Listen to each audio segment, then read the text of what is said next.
Welcome to The Explainer. Today, we're going to tackle a really fascinating puzzle about mental health, one that people have been wrestling with for thousands of years. How is it possible that the same exact human suffering, that feeling of deep, profound sadness, can be understood and treated in such radically different ways throughout history? You know, at one point, the answer was pretty straightforward. It was a spiritual curse, something the gods did to you, and the only way out was through penance and purification. Then, in another time, it was seen as something completely different, like a machine that just broke down, a failure of reason that had to be fixed, sometimes through confinement, just to get things back in order. And now today, we often talk about it as a chemical imbalance in the brain, something a pill can help correct. The thing is, in their own time, each of these was considered the absolute truth. So what's going on here? Well, to really get to the bottom of this, we need to look at this kind of hidden blueprint that every society uses to make sense of the world. And it all starts with a big idea from philosophy. That idea is epistemology. Now, I know, it sounds like a big, fancy academic word, but all it really means is the theory of knowledge. It asks the most fundamental question there is. How do we know what we know? It's the foundation for what a society accepts as truth versus what it dismisses as just opinion. Okay, so this is the absolute key takeaway. Think of it like a pipeline or a set of dominoes. A society's epistemology, how it decides what's true, directly creates the model it uses to explain something like mental illness. And that model in turn dictates what seems like a logical treatment.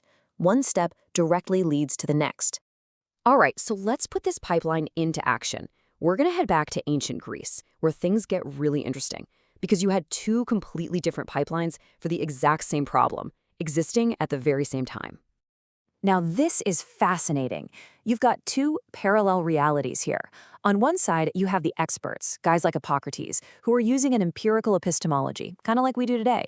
They observed the world and said, this is a physical disease.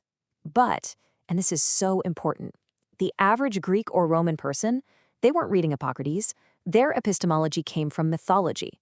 Their reality was shaped by stories like Hercules being driven mad by an angry god. So you see, two ways of knowing, two completely different models, and two totally different treatments. And just listen to this from Hippocrates. I mean, he's saying flat out that all this stuff, madness, fear, dread, it all comes from the brain. For the 4th century BC, that was an absolutely revolutionary idea. He was deliberately rejecting all the supernatural explanations and saying, nope, the answer is physical, it's right here. And this just perfectly illustrates what happens when one single epistemology takes over everything. In the Middle Ages, a theological worldview was dominant. So if your way of knowing the world is through God, what's the model for mental illness? Well, logically, it's demonic possession. And the treatment? Exorcism. The pipeline was absolute. Okay, that brings us right up to the modern era and to the model that's probably going to sound the most familiar to all of us. You know, that chemical imbalance theory we hear about so much? It didn't just pop up out of nowhere. It resonates so strongly with us because our society, a lot like Hippocrates, puts its faith in measurable biological data. Our epistemology is empirical, so it makes perfect sense that our model is biological. But here's the big question. Is biology the whole story? Well, contemporary sociology would argue absolutely not. In fact, trying to reduce all of this complex human suffering down to just one single cause is a huge mistake. To really get the full picture, we need to be looking at 3 interconnected domains. And this is it, the biopsychosocial model.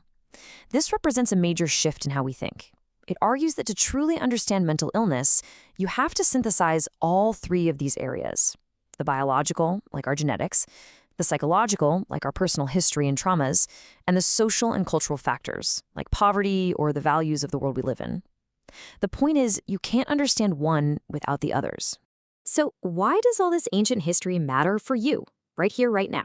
Because these invisible blueprints, these epistemologies, are still shaping our world and our understanding of health every single day.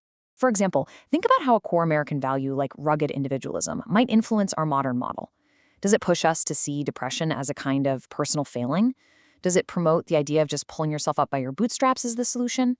And maybe most importantly, does it allow us to reduce a really complex social problem down to an individual's broken brain so we don't have to look at bigger issues like isolation or economic stress?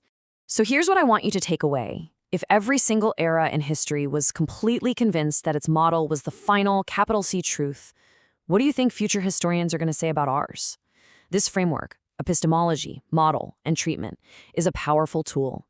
As you start your readings on the history of depression, use it to see those invisible structures that have defined mental illness for centuries and to ask some critical questions about the ones we take for granted today.